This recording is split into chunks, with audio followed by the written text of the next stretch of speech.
Tamil news பார்வையாளர்களுக்கு அன்பு வணக்கம். இன்றைய சிறப்பு நேர்காணலில் நம்மோடு இணைந்திருக்கும் சிறப்பு விருந்தினர் ரூஸ்டர் நியூஸினுடைய ஆசிரியர் மூத்த பத்திரிகையாளர் திரு ராகுல் சார் இணைஞ்சிருக்காங்க. சார் வணக்கம். சார் ராகுல் சார் வணக்கம்.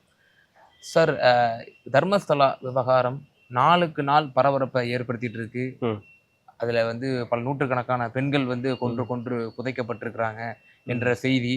அந்த மிஸ்டர் எக்ஸ் புகார்தாரரே திரையில தோன்றி அவர் கட்ஸா முன்னாடி ஓப்பன் கேமரால பேட்டிகள்லாம் கூட கொடுத்தாரு. பட் ஆனா ஃபேஸ் கவர் பண்ணி இருந்துச்சு. வாய்ஸும் கூட ஒரிஜினல் வாய்ஸ் தராம வேற மாதிரி மாடிஃபை பண்ணி பல சேனல்களை அவர் ஓப்பனா வெளிப்படுத்தியா படுத்துறாரு. ஆனா இப்போ அங்க இருக்கக்கூடிய அரசியல் சூழ்நிலை அந்த புகார்தாரருக்கே கடும் நெருக்கடி தரும் விதத்துல இப்போ நடந்துட்டு இருக்கா? அந்த புகார்தாரருக்கே இப்போ உயிர் அச்சுறுத்தல் இருக்கு.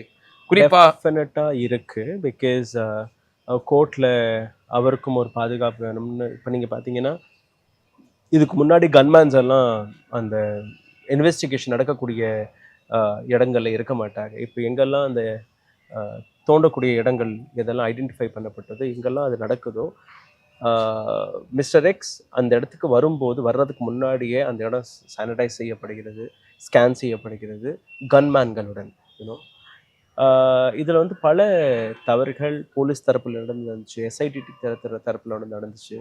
போலீஸ் தரப்பில் எப்படின்னு நீங்கள் பார்த்தீங்கன்னா அவருக்கு எந்த விதமான பாதுகாப்பும் இல்லாமல், ஃபார் எக்ஸாம்பிள் ஜூலை 4ஆம் தேதி எஃப்ஐஆர் போடப்பட்டது. ஜூலை 4ஆம் தேதியிலிருந்து 11ஆம் தேதி வரை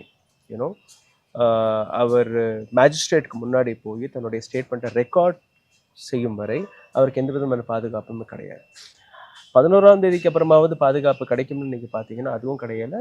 பிகாஸ் 18ஆம் தேதி எஸ்ஐடி ஃபார்ம் செய்யப்பட்டு 19ஆம் தேதிக்கு அப்புறம் SIT takes control of mister X. அங்கேயும் நீங்கள் பார்த்தீங்கன்னா அவர் காலையில் வருவார், எஸ்ஐடி ஆஃபீஸ்க்கு வருவார்.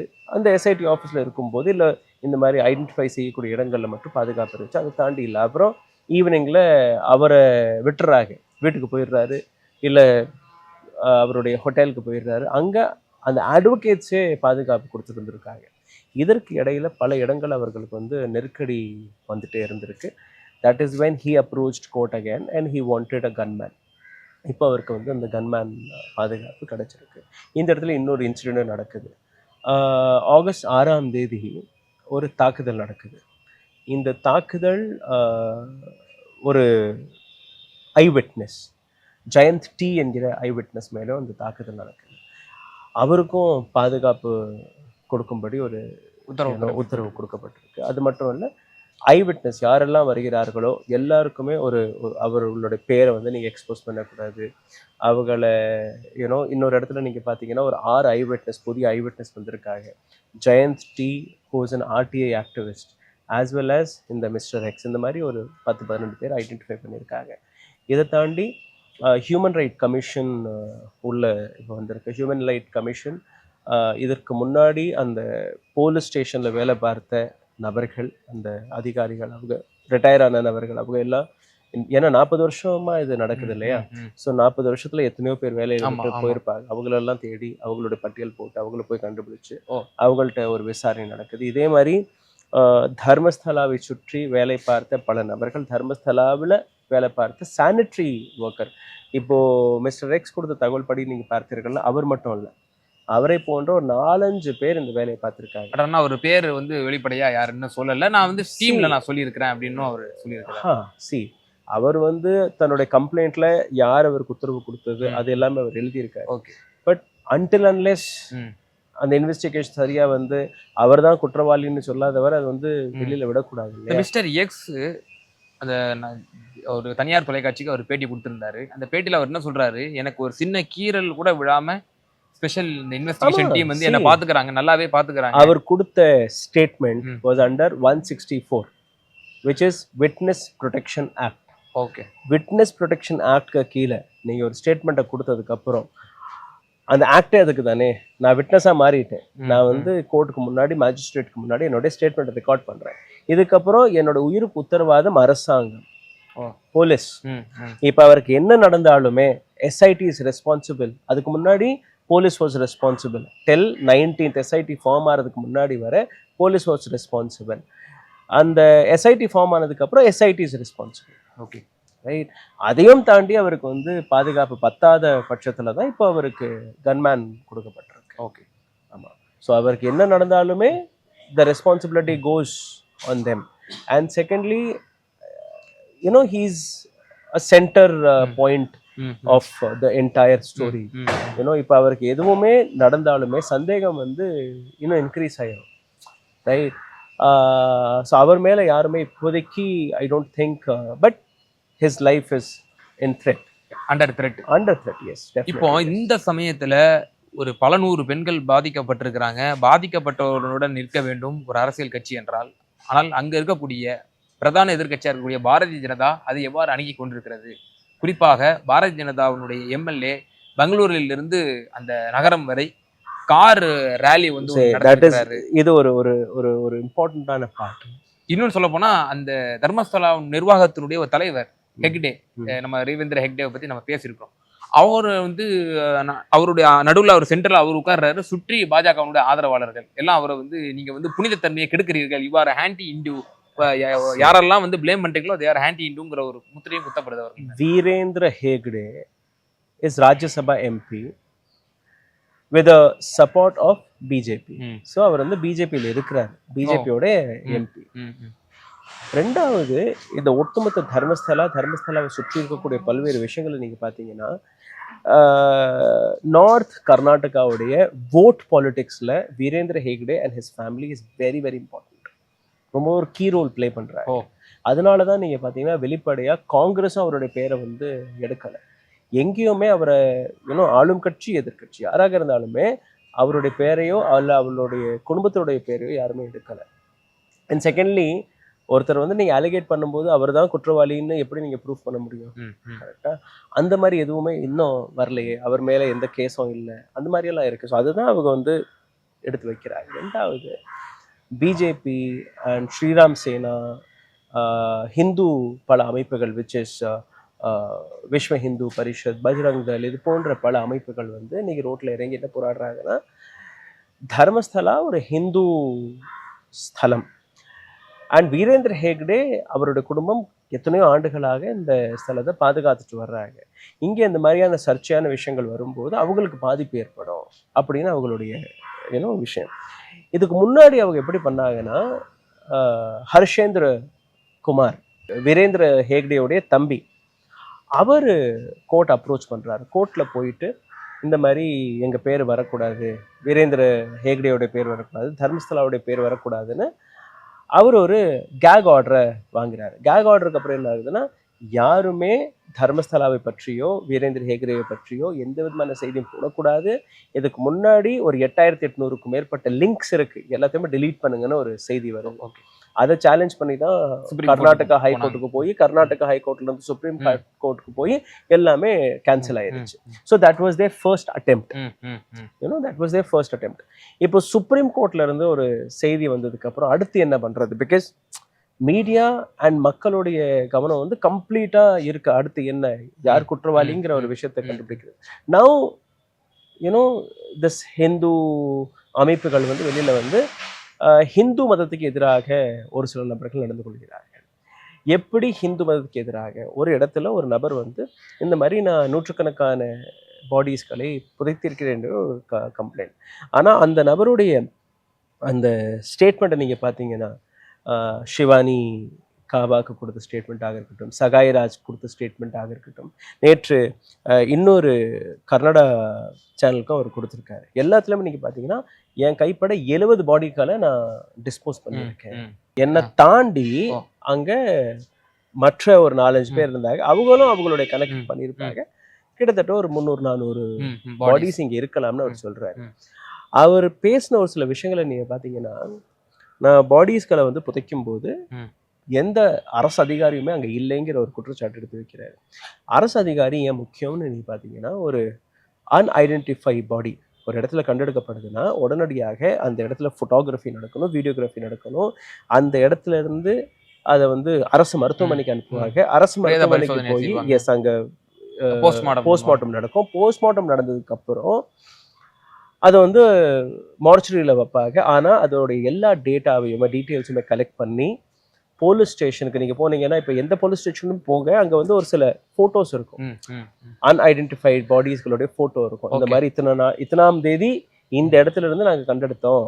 இப்ப ஒரு ஃபேமிலி மெம்பர் யாரும் தேடி எங்க போவாங்கன்னா போலீஸ் ஸ்டேஷனுக்கு போவாங்க. அப்ப அவங்க அந்த போட்டோ பார்த்து கண்டுபிடிச்சிடலாம். அதுக்காக அங்க போடுவாங்க. ரெண்டாவது லோக்கல் நியூஸ் பேப்பர்ல அட்வர்டைஸ்மெண்ட் கொடுக்கணும்.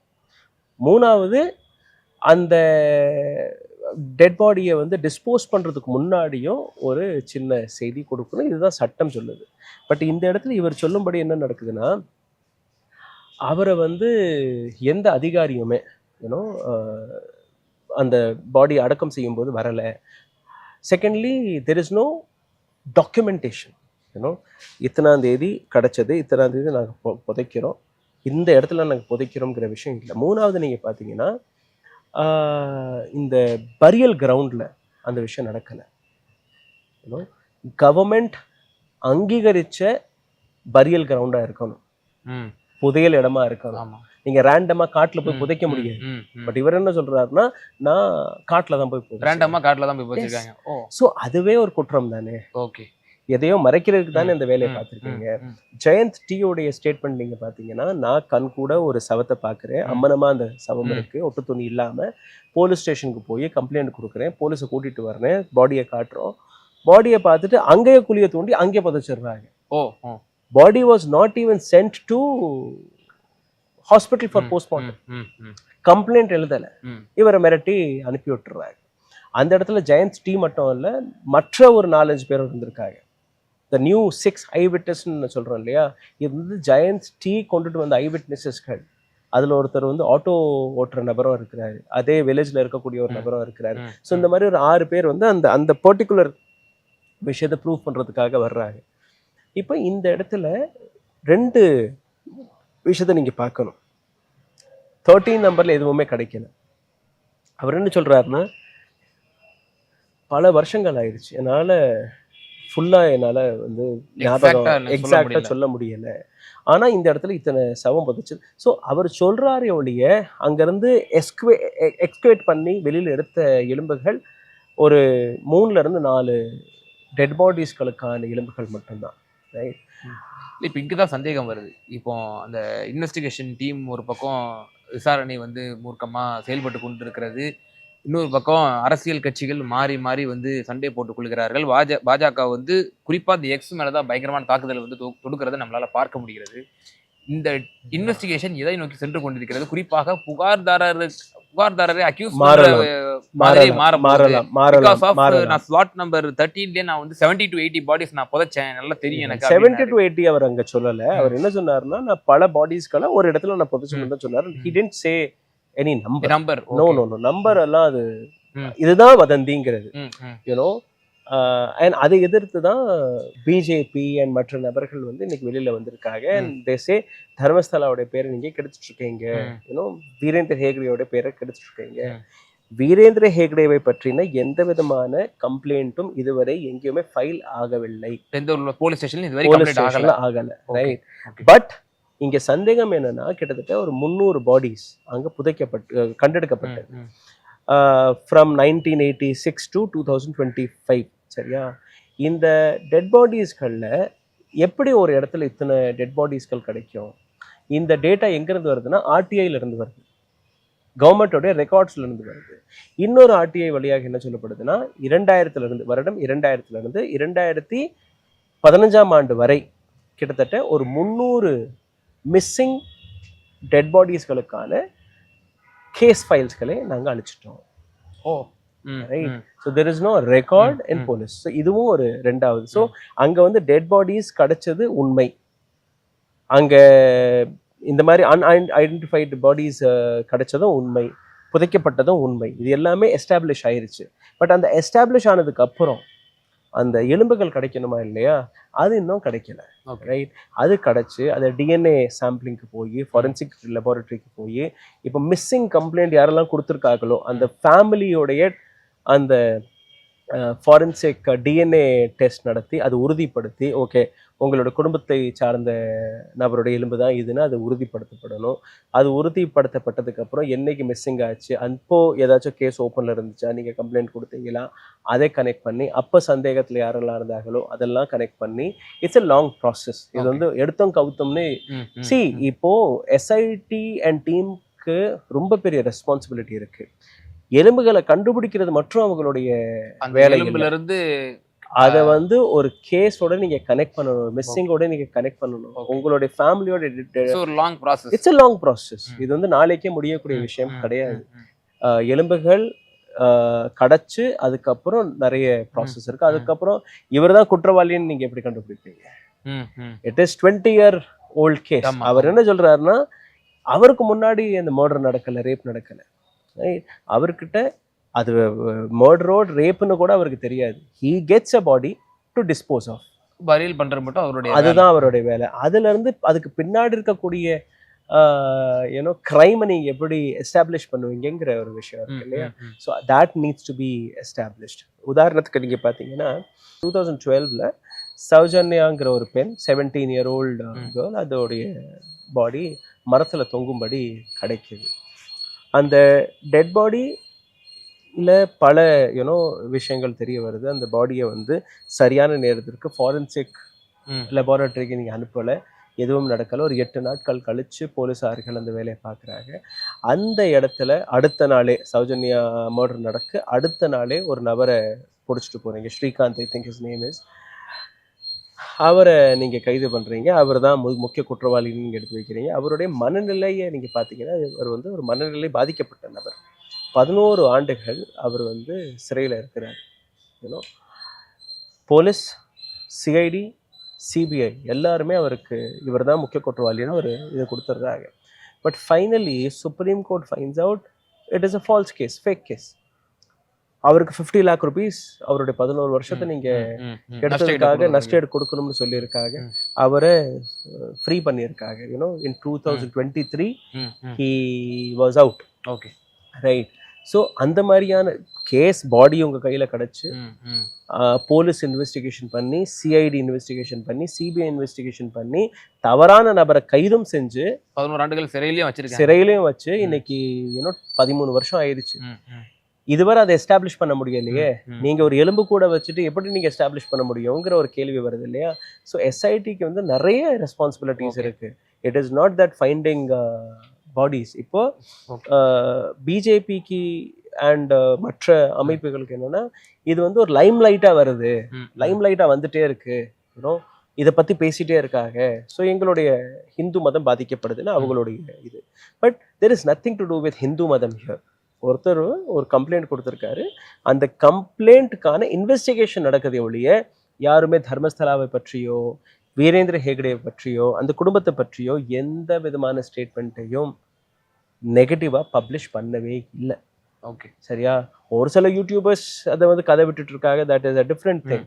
பட் ரொம்பவே ஆழமாக இந்த செய்தியை ஃபாலோ செஞ்சுட்டு வர்றவங்க யாருமே குறிப்பிட்ட அந்த தர்மஸ்தலா நிர்வாகத்தின் மீதோ வீரேந்திர ஹெக்டே மீதோ எந்த ஒரு அவதூறையும் பரப்பவில்லை. வீரேந்திர ஹெக்டேயோட பேர் எப்படி வந்துச்சுன்னா, பிகாஸ் ஆஃப் ஹர்ஷேந்திர, அவருடைய தம்பி போய் சுப்ரீம் கோர்ட்ல கோர்ட்ல கேஸ் போட்டு அந்த கேஸ் கேக் ஆர்டர் வந்து கேக் ஆர்டர் ஹைகோர்ட்டுக்கு போய் சுப்ரீம் கோர்ட்டுக்கு போய் இந்த ஆங்கிள் மட்டும்தான் நீங்க ஏன் சார் அது கொடுத்தீங்க, அப்போ உங்க மேல சந்தேகம் வருது தானே, நீங்க இப்படி அந்த மாதிரியான ஒரு ஸ்டோரி வெளிவர ஆரம்பிக்குது. அவர் அந்த வேலையை பார்க்கலைன்னா இட் வுட் ஹேவ் ஆயிருக்காது.